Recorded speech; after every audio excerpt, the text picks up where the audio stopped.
नमस्कार प्रिय विद्यार्थियों। पूर्व में हमने कठपुतली कविता पढ़ी, उसका भावार्थ जाना, सहस्वर वाचन भी किया और कठिन शब्दार्थ भी किए। अब बारी है इसके प्रश्न अभ्यास की, तो आइए प्रारंभ करते हैं। कविता हमने भली भांति पढ़ ली है, तो प्रश्न अभ्यास में हमें जरा भी दिक्कत नहीं आएगी। तो बच्चों, पहला प्रश्न देखिए, कठपुतली को गुस्सा क्यों आया? बताइए, क्या सही सोच रहे हैं आप लोग? कठपुतली को गुस्सा क्यों आएगा? क्योंकि वो परतंत्र है और स्वतंत्र होना चाहती है, वो अपने बंधनों को स्वीकार नहीं कर रही है। तो देखिए, इसका उत्तर हम लिखेंगे, कठपुतली को गुस्सा इसलिए आया क्योंकि उसे सदैव दूसरों के इशारों पर नाचना पड़ता है और वह लंबे अरसे से धागे में बंधी है। वह अपने पाँव पर खड़ी होकर आत्मनिर्भर बनना चाहती है। धागे में बंधना उसे पराधीनता लगता है, इसलिए उसे गुस्सा आता है। तो कहने का अर्थ यही है कि उत्तर हमें पता है, लेकिन उसे विधिपूर्वक ढंग से लिखना है हमें। अगला प्रश्न देखिए बच्चों, कठपुतली को अपने पाँव पर खड़े होने की इच्छा है, लेकिन वह क्यों नहीं खड़ी होती? मतलब इच्छा है उसके मन में, लेकिन वह खड़ी क्यों नहीं होती है?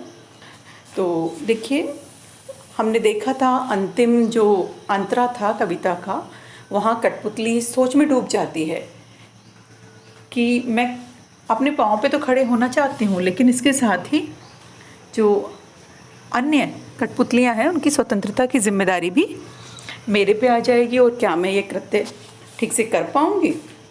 तो कठपुतली देखिए स्वतंत्र होकर अपने पाँव पर खड़ी होना चाहती है, लेकिन खड़ी नहीं होती, क्योंकि जब उस पर सभी कठपुतलियों की स्वतंत्रता की जिम्मेदारी आती है तो वह डर जाती है। उसे ऐसा लगता है कि कहीं उसका उठाया गया कदम सबको मुश्किल में न डाल दे, कि क्या वह कार्य कर पाएगी, इस पर उसे थोड़ा संदेह है। तीसरा प्रश्न देखिए बेटा, पहली कठपुतली की बात दूसरी कठपुतलियों को क्यों अच्छी लगी? देखिए, पहली कठपुतली की बात दूसरी कठपुतलियों को क्यों अच्छी लगी? हमने कविता में भी पढ़ा कि स्वतंत्रता सभी को प्रिय होती है। जब पहली कठपुतली स्वतंत्र होना चाहती है तो अन्य कठपुतलियाँ भी इस बात का स्वागत करती हैं। तो इसका उत्तर हम इसी प्रकार से लिखेंगे, पहली कठपुतली की बात दूसरी कठपुतलियों को बहुत अच्छी लगी, क्योंकि वे भी स्वतंत्र होना चाहती थी और अपने पाँव पर खड़ी होना चाहती थी, अपनी मनमर्जी के अनुसार चलना चाहती थी। पराधीन रहना किसी को पसंद नहीं। ये एक मुख्य बात है कि पराधीन रहना कोई नहीं चाहता। इसका अगर हम बहुत संक्षिप्त उत्तर देखें तो यही होगा कि पराधीन रहना कोई नहीं चाहता है, और पहली कठपुतली की बात से इसीलिए जो अन्य कठपुतलियां हैं वो भी सहमत हो गई। अगला देखिए, पहली कठपुतली ने स्वयं कहा कि ये धागे क्यों है मेरे पीछे आगे, इन्हें तोड़ दो मुझे मेरे पाँव पर छोड़ दो। तो फिर वह चिंतित क्यों हुई? ये कैसी इच्छा मेरे मन में जगी? नीचे वाक्यों की सहायता से हमें विचार व्यक्त करना है।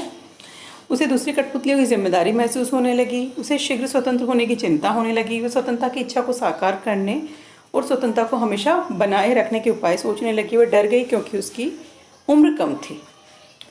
देखिए, पहली कठपुतली गुलामी का जीवन जीते जीते दुखी हो गई।